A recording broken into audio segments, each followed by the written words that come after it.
कभी सोचा है कि कुछ लोग मुश्किल से मुश्किल हालात से भी कैसे निकल जाते हैं, जबकि कुछ लोग एक छोटी सी ठोकर से ही बिखर जाते हैं। मतलब सिचुएशन एक ही होती है, पर दो लोगों के नतीजे इतने अलग क्यों होते हैं? इसका जवाब पता है, एक बहुत ही पावरफुल चीज में छिपा है, हमारा माइंडसेट। ये सिर्फ सोचने का एक तरीका नहीं है, नहीं, ये वो नींव है जिस पर हमारी कामयाबी, नाकामयाबी, खुशी और सच कहूं तो हमारी पूरी की पूरी असलियत टिकी होती है।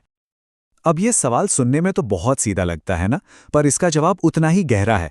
क्या सच में हमारे मन के अंदर जो चल रहा है उसमें इतनी ताकत है कि वो हमारी बाहरी दुनिया को बदल दे?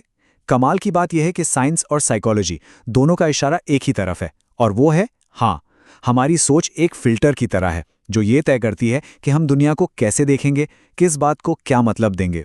तो चलिए आज इसी कमाल के कॉन्सेप्ट की परतों को खोलते हैं और समझते हैं ये हमारी जिंदगी को कैसे बनाता या बिगाड़ता है। इस पूरी बात को समझने के लिए सबसे पहले एक बहुत पुरानी कहानी सुनते हैं। ये कहानी सदियों पुरानी है, पर आज भी उतनी ही सच्ची है। ये सिर्फ एक कहानी नहीं, बल्कि एक आईना है जो हमारे अंदर चल रही एक खामोश जंग को दिखाता है। एक ऐसी जंग जो हर दिन, हर पल हमारे मन के अंदर होती रहती है। कहानी कुछ यूं है कि एक बूढ़े दादा अपने पोते को जिंदगी का सबसे बड़ा सबक दे रहे थे। उन्होंने कहा, बेटा, हम सबके अंदर ना दो भेड़िए लड़ते रहते हैं। उन्होंने बताया कि इनमें से एक भेड़िया पूरी तरह से नेगेटिव है। वो डर, जलन, असुरक्षा और खुद पर शक करने से बना है। ये हमारे अंदर की वो आवाज है जो फुसफुसाती है, तुम ये नहीं कर सकते, कोशिश करना बेकार है, तुम हार जाओगे। ये हमें हमेशा छोटा महसूस कराता है। और फिर है दूसरा भेड़िया।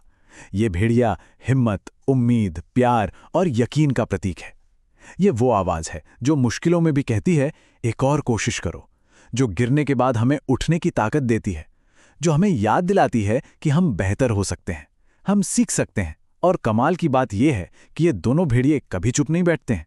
ये हमारे अंदर लगातार लड़ते रहते हैं। पोते ने बड़ी मासूमियत से पूछा, दादाजी, तो फिर इस लड़ाई में जीतता कौन है? दादा का जवाब बहुत छोटा था, पर बहुत गहरा। उन्होंने कहा, जिस भेड़िए को तुम खाना खिलाओगे, जीत उसी की होगी। और दोस्तों, यहीं पर माइंडसेट का पूरा खेल टिका हुआ है। खाना खिलाने का मतलब है अपने विचारों पर ध्यान देना, उन्हें तवज्जो देना, उन्हें अपनी ऊर्जा देना। अगर कोई हर वक्त अपनी नाकामियों, अपनी कमियों और डर के बारे में ही सोचता रहेगा, तो वो अनजाने में अपने अंदर के नेगेटिव भेड़िए को और मजबूत कर रहा है। लेकिन अगर वो अपनी गलतियों से सीखने पर, चुनौतियों को एक मौके की तरह देखने पर और अपनी हिम्मत पर ध्यान देता है, तो वो अपने पॉजिटिव भेड़िए को ताकतवर बना रहा है। चॉइस पूरी तरह से हमारी है। तो आखिर ये माइंडसेट है क्या भला? इसे ऐसे समझिए जैसे ये एक चश्मा है। अगर चश्मे का शीशा लाल है तो पूरी दुनिया लाल दिखेगी, अगर नीला है तो सब कुछ नीला। माइंडसेट ठीक यही काम करता है। ये हमारे मन में गहरे बैठे हुए विश्वासों और धारणाओं का एक सेट है, और यही विश्वास तय करते हैं कि हम फेलियर को कैसे देखते हैं, मेहनत को कितना जरूरी समझते हैं, और जब कोई हमारी आलोचना करता है तो हमारा रिएक्शन क्या होता है। ये सिर्फ सोचना नहीं है, ये वो ढांचा है जिससे हम अपनी हकीकत को समझते हैं।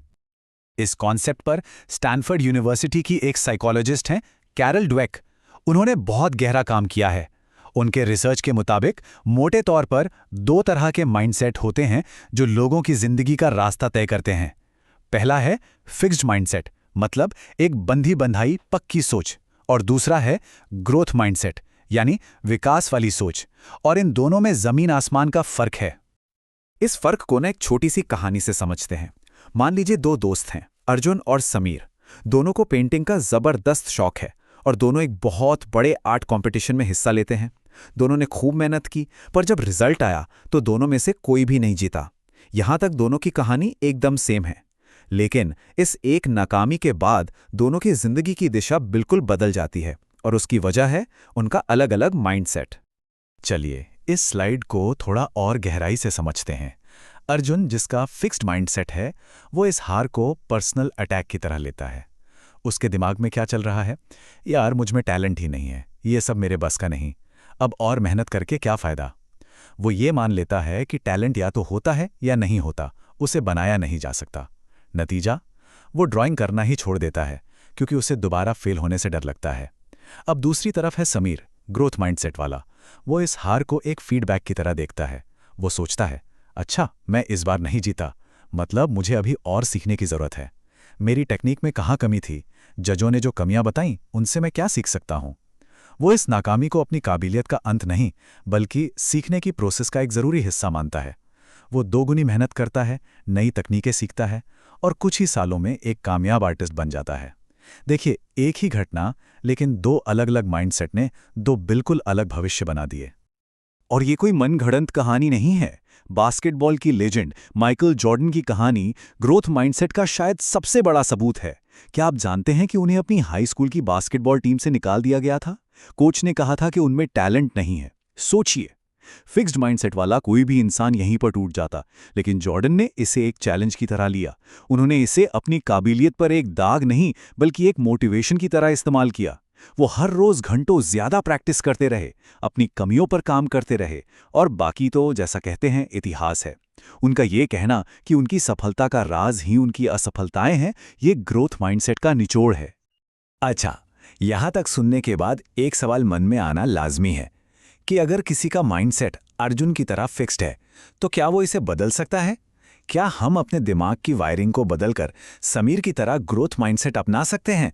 तो अच्छी खबर यह है कि न्यूरोसाइंस कहता है, हाँ, बिल्कुल। हमारा दिमाग एक मजबूत लेकिन लचीली मांसपेशी की तरह है। इसे सही ट्रेनिंग देकर, सही कसरत कराकर बदला जा सकता है। तो ये बदलाव आएगा कैसे? ये सिर्फ पॉजिटिव सोचो बोलने से नहीं होता। इसके लिए कुछ ठोस कदम उठाने पड़ते हैं। चलिए कुछ प्रैक्टिकल तरीकों पर बात करते हैं, जिन्हें अपनाकर कोई भी अपनी सोच को एक नई दिशा दे सकता है। पहला कदम, नाकामी को देखने का नजरिया बदलिए। इसे एक फुल स्टॉप की तरह नहीं, एक कॉमा की तरह देखिए। ये अंत नहीं, बस एक ठहराव है जहां से कुछ सीखा जा सकता है। दूसरा और शायद सबसे जरूरी कदम है अपनी सेल्फ टॉक, यानी खुद से जो हम बातें करते हैं उसे बदलना। मुझसे ये नहीं हो पाएगा की जगह अपनी भाषा में सिर्फ एक छोटा सा शब्द जोड़ें, अभी। मुझसे ये अभी नहीं हो पाएगा।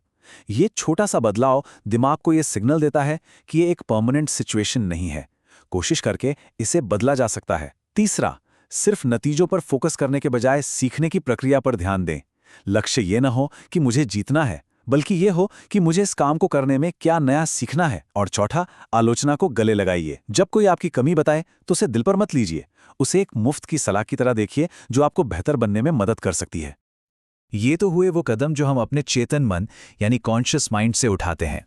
लेकिन एक और बहुत ही जबरदस्त तकनीक है जो हमारे अवचेतन मन यानी सबकॉन्शियस माइंड को रीप्रोग्राम करती है, और उसे कहते हैं विजुअलाइजेशन। दुनिया के लगभग सभी टॉप एथलीट्स और परफॉर्मर्स इसका इस्तेमाल करते हैं। ये सिर्फ ख्याली पुलाव पकाना नहीं है, इसके पीछे गहरा विज्ञान है। जिम कैरी की कहानी इसका एक जीता जागता अविश्वसनीय सबूत है। जब वो एक स्ट्रगलिंग एक्टर थे, जब उनके पास कुछ नहीं था, तब उन्होंने अपने ही नाम एक $10 मिलियन का चेक लिखा। उस पर आने वाले सालों की तारीख डाली और उसे अपने वॉलेट में रख लिया। वो हर रोज उसे देखते थे और उस कामयाबी को महसूस करते थे जैसे वो उसे पा चुके हों। ये कोई जादू नहीं था।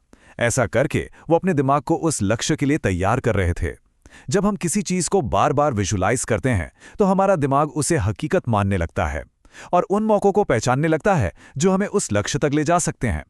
और देखिए, ठीक कुछ साल बाद जिम कैरी को डम एंड डम्बर फिल्म के लिए उतनी ही रकम का असली चेक मिला।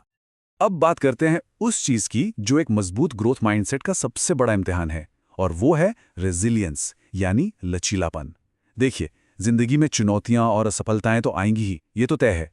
लेकिन उन झटकों को सहकर, उनसे सीखकर दोबारा खड़े होने की जो क्षमता है ना, वही असल में ग्रोथ माइंडसेट की असली पहचान है। स्क्रीन पर जो ये नंबर दिख रहा है उसे देखिए, 1009।